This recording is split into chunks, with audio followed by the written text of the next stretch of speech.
Jaring cemen banget, tantanganmu palsu. Hai, lucu banget penampakannya yang penuh dengan tato.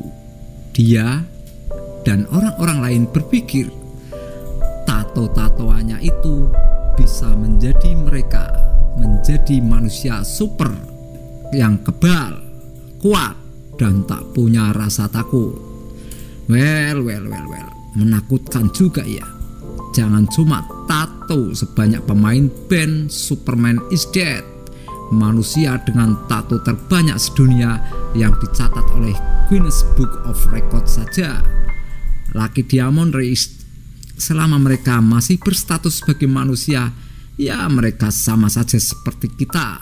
Kekebalan mereka pun sama terhadap corona. Diceritakan di media sosial, Jaring menulis seperti ini: "Selamat pagi, jika ada yang menantang saya ke rumah sakit untuk berinteraksi dengan pengidap COVID atau menantang saya disuntik virus COVID, saya akan menerima tantangannya dengan syarat jika saya selamat. Seluruh dokter di Indonesia, seluruh awak media, selebritis, SJW, musisi, influencer, selebgram yang terbukti masih menyuarakan lockdown, wajib sukarela ke kantor polisi minta dibui karena sudah menyampaikan solusi yang salah dan merugikan seluruh warga Indonesia. Tagar matikan TV, tagar unfollow, IG penakut, tagar kembali normal." Sejujurnya saya bertanya pada teman yang mengirimkan statusnya si Jaring ini. Ini maksudnya apa ya? Menantang atau ngajak tahoran atau ngigo kali ya? Hehehe. Terlihat jagoan padahal sih cemen, bahkan cenderung on.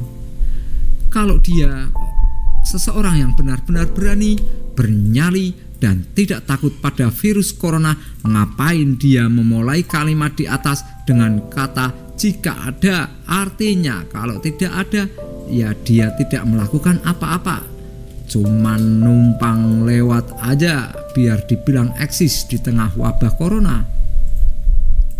Tapi kalaupun ada pun terkendala dengan peraturan dan undang-undang. Jaring ini lebih pintar, tapi jauh dari kata cerdas. Dibilang pintar karena dia tahu bagaimana menyusun kalimat yang terlihat dan mengesankan dirinya jagoan, tapi jauh dari cerdas karena kalimat yang ditulis tidak mampu menyembunyikan atau membiaskan the subliminal message yang dibawanya. Kalau sebenarnya si Jaring ini sama sekali tidak serius dan juga takut terinfeksi virus corona. Untuk tantangannya yang disuntik virus corona itu sudah dijawab oleh seorang dokter yang jauh lebih muda umurnya dari umur si Jaring. Alih-alih berkontribusi atas peperangan melawan corona, Jaring malah melempar teori bahwa virus corona adalah hasil dari sebuah konspirasi, tapi teorinya itu tak mampu dia buktikan. Maklumlah, dia bukan seorang ahli. Dia mungkin terpengaruh pada cerita tentang tertangkapnya seorang ilmuwan Amerika yang katanya menjual virus corona ke pemerintahan Cina. Benar atau tidak? Wallahu a'lam. Pasalnya, Amerika itu terlalu banyak hidup dalam cerita film non-heroik. Back to his tapis challenge.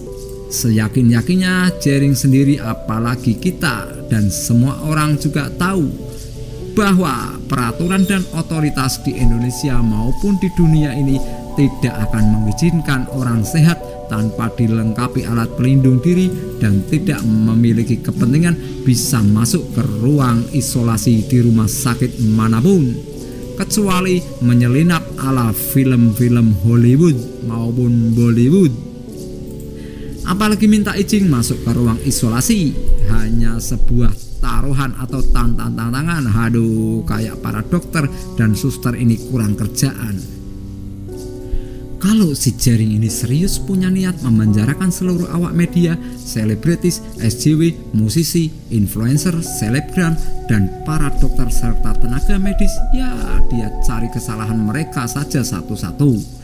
Lakukan pelaporan ke kepolisian, terus kawal setiap laporannya sampai polisi memberikan bukti dan berkas-berkas perkara atas orang-orang yang mau dia penjarakan itu diterima oleh kejaksaan dan dinyatakan lengkap serta siap untuk disidangkan. Oke lah, katakan ada yang berani menerima tantangan dia, lalu dia diizinkan masuk ke ruang isolasi di mana pasien COVID-19 dirawat. Dan si Jering masuk ke ruang isolasi tanpa alat pelindung diri. Kemudian setelah 14 hari si Jering ini tidak memperlihatkan gejala-gejala terinfeksi virus corona. Terus polisi memenjarakan lawan taruhannya untuk alasan apa dan pasal apa? Pakai pasal perjudian ilegal? Oh tidak, bukan pakai pasal perjudian ilegal Pak Bro, tapi mereka dipenjara karena dianggap sudah menyampaikan solusi yang salah dan merugikan seluruh warga Indonesia. Itu kan kata seorang penabuh drum yang sehat, bukan kata seorang dokter atau seorang pasien COVID-19. Dan soal tantangan si penabuh drum ini keluarkan, sekarang bisa kita lihat kalau itu tak ubahnya seperti tantangan palsu.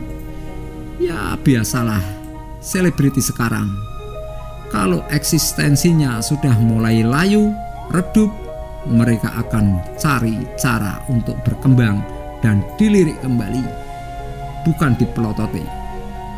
Dan sudah bukan rahasia lagi di Indonesia, ini cara tercepat untuk terkenal adalah dengan menjadi pembenci Jokowi. Dulu mungkin membenci Jokowi bisa jadi selebriti.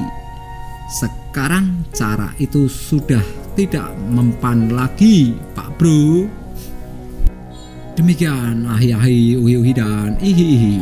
Wassalam.